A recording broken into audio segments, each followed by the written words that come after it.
Hello and আসসালামু আলাইকুম everyone, কি অবস্থা সবার? আই হোপ সবাই ভালোই আছো। যেহেতু এই 2 দিন যাবত বিয়ে বাড়ির রিলস গুলো আপলোড করছিলাম, তাই ভাবলাম কেননা আজকে বিয়ে বাড়ির ব্লগটাই দেওয়া যাক। কমেন্টে তোমরা না লিখলেও আমি কিন্তু এই ব্যাপারটা ঠিকই জানি যে তোমরা একটা জিনিস নিয়ে অনেক বেশি কিউরিয়াস, যে আমি কার বিয়েতে গিয়েছিলাম আর কোথায় বা বিয়েটা হয়েছিল। ফ্রাইডেতে আমি কার বিয়েতে গিয়েছিলাম, সেখানে গিয়ে কি কি করলাম আর কি কি খাওয়া দাওয়া করলাম, সে সবকিছু নিয়ে থাকছে আজকের ব্লগটা।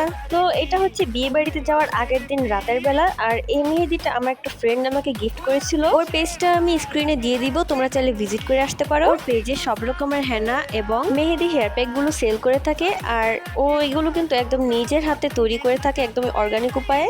এই মেহেদিটা আমাকে গিফট করার ঠিক 1 থেকে 2 দিন পরে আমি হাতের নখে লাগিয়েছিলাম, আর নখে লাগানোর সময় একটা দুর্ঘটনা ঘটে যায় আমার সাথে। সেটা হচ্ছে মেহেদির কোণে অল্প একটু হাওয়া ঢুকেছিল, তবে সেই হাওয়াটাকে বের করতে গিয়ে আমি পুরো মেহেদির কোণটাকেই ছিঁড়ে ফেলেছিলাম। এতে করে অনেকগুলো মেহেদি পরে নষ্ট হয়ে গিয়েছিল, যার কারণে আমি খুবই স্যাড ছিলাম।